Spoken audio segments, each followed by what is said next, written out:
This is Rosen, chapter 3.1 on algorithms, and here we are discussing sorting and an algorithm associated with sorting. As we have already seen, sorting is required in order to do a binary search. So what is sorting? Certainly you know what that is. It's basically to take a list and to put it in some kind of order. Often we put it in increasing order, starting small and going to large. It doesn't have to be that way. But it is putting some in some kind of order. Um, it's very important because a lot of computer time is spent on sorting. Um, I can't tell you how many times I sort my email list by a recipient or sender or a date sent or maybe by size if I want to get rid of some larger emails and that sort of thing. And you also do it in your databases, in Excel files. Even when we're sorting randomly, we're actually sorting because we're assigning a random number and then sorting according to that. Because it's so important, many algorithms have been developed to do sorting, and they have been studied extensively, and that's one of the purposes of this chapter is to study algorithms, and we'll look at sorting algorithms included. And it also gives great insights into computer science. Like I said, there are many algorithms to consider. We will look at bubble sort in this video. We also discuss insertion sort in this section. And later courses, you'll learn about merge sort and other types of sorting.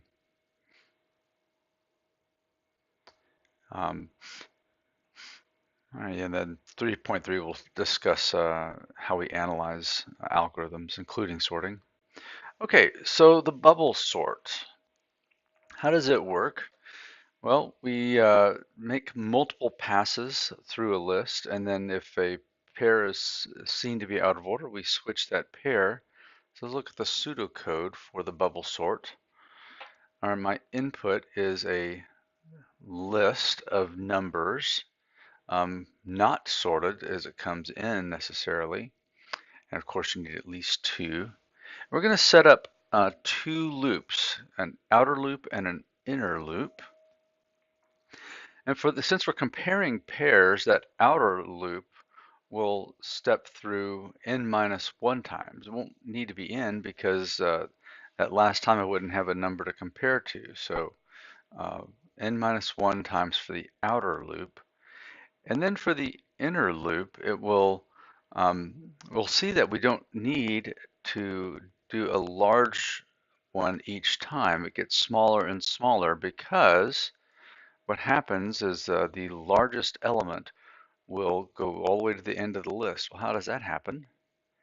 Well, we're going to consider these uh, numbers on our list in sequential pairs, AJ compared to AJ plus 1. If AJ is bigger than AJ plus 1, then it's out of order. It's supposed to be an increasing sort. So in that case, we interchange AJ and AJ plus 1. Here's the beauty of pseudocode. We can just say, boom, we interchange it. In actual code, you would need some kind of holding variable in order to make that switch. Okay, well then the next pass, AJ is now AJ plus 1. It's going to be considered again with AJ plus 2.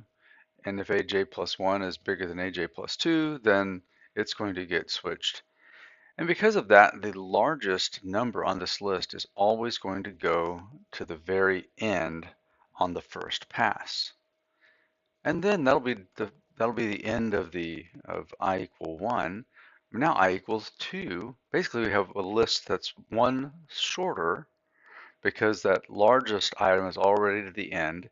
And in the second outer loop, the second largest will go all the way to the end as well. So let's take a look at an example. We want to show the steps of the bubble sort with this sequence here, 3, 2, 4, 1, 5. So I'll show you what happens on the first set of inner loop runs on the outer loop.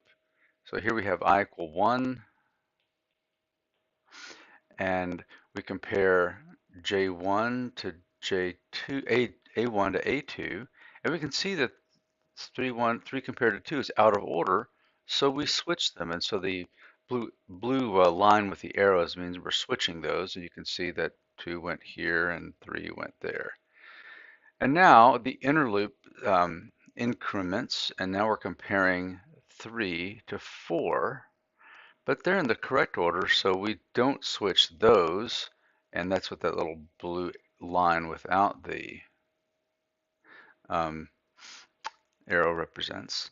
Now we're going to compare the third element to the fourth element. You can see that 4 and 1 are out of place, and so we switch those. And then the final part of the loop, we compare the fourth element to the fifth element, and it is there in the proper place, so we're done. Okay, so that's the end of the first outer loop with I equal 1. Now we're going to have I equal 2. Yeah, the the largest element has been put into the correct position. Of course, it started in the correct position, but if 5 had been anywhere else, it would have ended in the correct position. All right, so now we start the second pass. This is I equal 2. We see that 2 and 3 are in the correct position, and so we move to this, compare the second with the third. 3 and 1 are not in the correct position, so they are switched. And then finally, 3 is the third item's compared to the fourth item. They're in the correct position.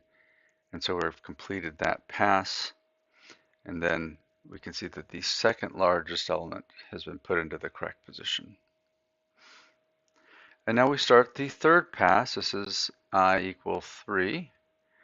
And we compare the first to the second. We switch those because 2 is greater than 1. And then we compare the second to the third. After that switch, we can see they're in the correct position. So after the third pass, the third largest element is put into the correct position. And then fourth pass, we only need one more. And they are in the correct position, 1 and 2, so we're done. And that is the bubble sort.